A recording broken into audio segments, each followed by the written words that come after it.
sluggish economy. Inflation, recession hits the land of the free. Standing unemployment lines, blame the government for hard times.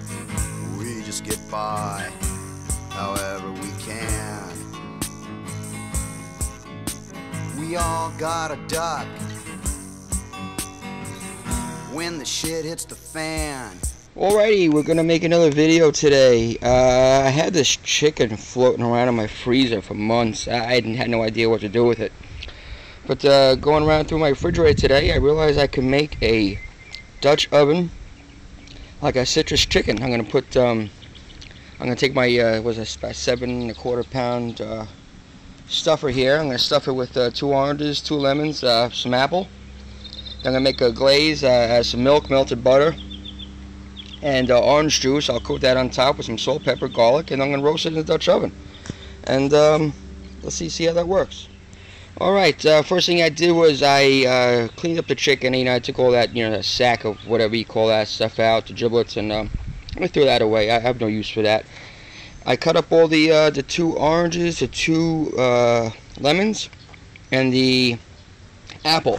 And I'm going to shove that right inside this cavity, right inside the chicken there. So I'm going to pull that in. It's a big bird, so we'll get this in here. Let me pause this and I'll stuff it in. Alright, wasn't able to get all the fruit inside the bird. The oranges were bigger than I expected, but that's okay because I'm just going to add it to the pot. Now we're going to make the glaze. So how we do that is 1/4 cup of milk, 1/4 cup of orange juice, half a stick of unsalted butter. Easy enough. Mix it all together. Easy enough, right? I'm just gonna I'm doing this with one hand. Just glaze it over the chicken. Let's make it nice and brown. And I'm kind of rushing things over here, I know.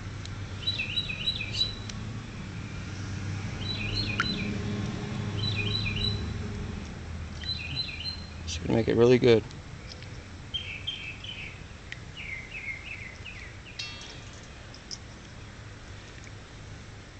I don't remember where I got this recipe from.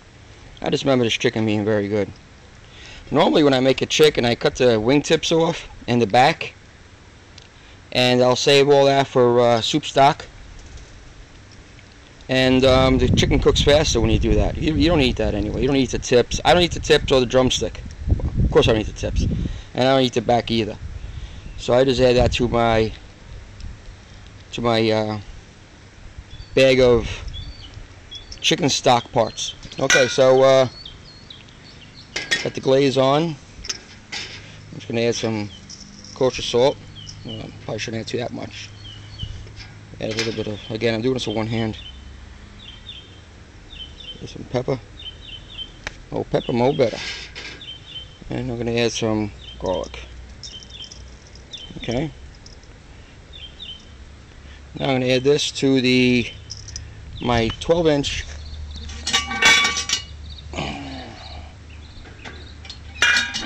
deep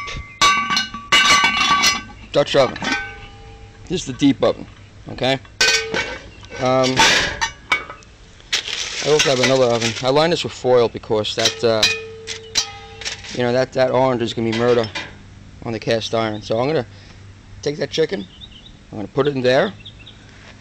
Then when those coals are done, I'm gonna put it all in here, and then we're gonna cook it. All right, I believe the coals are good enough. I'll show you what I have real quick. That's what I have. I took the leftover fruit that I couldn't stuff into the cavity of the chicken and just put it around the side and make sure I line that deep Dutch oven. It's a 12-inch deep Dutch oven, and the orange juice would really make a mess out of things in there, so I made sure I lined it. Since this is a deep Dutch oven, I know that there's a rule that you take this number here, and this tells you how many coals you need. You want to make a 350-degree oven. You'll take this number and subtract 3, which gives you 9. That's how many coals go on the bottom. You take this number and add 3, and that'll be 15. That's how many coals go on top. So then that encases the Dutch oven with heat, and it should create a 350 degree oven, all things considered.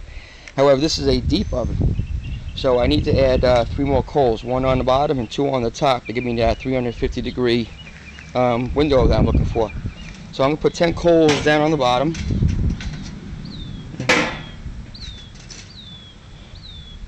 It's pretty hot. 6,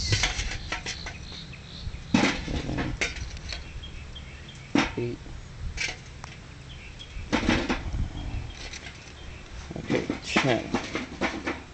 It's about right. So now I'm going to take the oven on. Stick the oven right on top of that.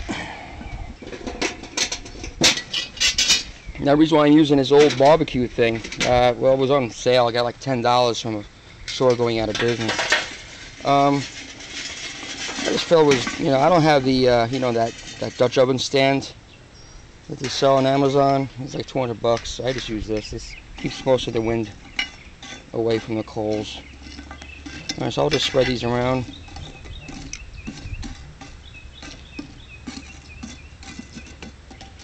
If I had a smaller oven, this actually closes. That's good. I can actually close this, but I'm afraid that the heat is going to ruin the top of that. So what I'm going to do, I'll check on this once in a while, but I'm figuring about an hour and a half it's just to take to cook, and that's about how long it takes for the coals to finish up. So I'm going to come in about 45 minutes and check up on this. If I see that it's not really making any much headway, I'll just start more coals up and add more coals, and maybe go for 2 hours on this. Normally it takes about an hour and a half, and then you have delicious chicken. So with that said, I'll see you in an hour and a half. Alright, it's been about 2 hours, and I tell you, I wish you had smell-o-vision right now, because my whole backyard smells like chicken and oranges and citrus and lemons. So let's take a look, see what we got. Yeah, it's been about 2 hours. I had to replace the coals, as you can see. I got coals up here. Let's see. Alright. That, my friend, that is looking real good. You see that the thing popped up. Let's see what we got here.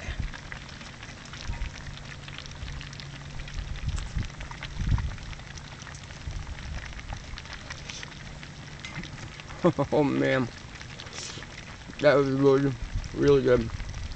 That is tender. This tastes like I could taste the orange. Alright, well, I hope you enjoyed this video as much as I enjoyed making it, and I hope you enjoyed the chicken. It's very good, and I can't stop eating it.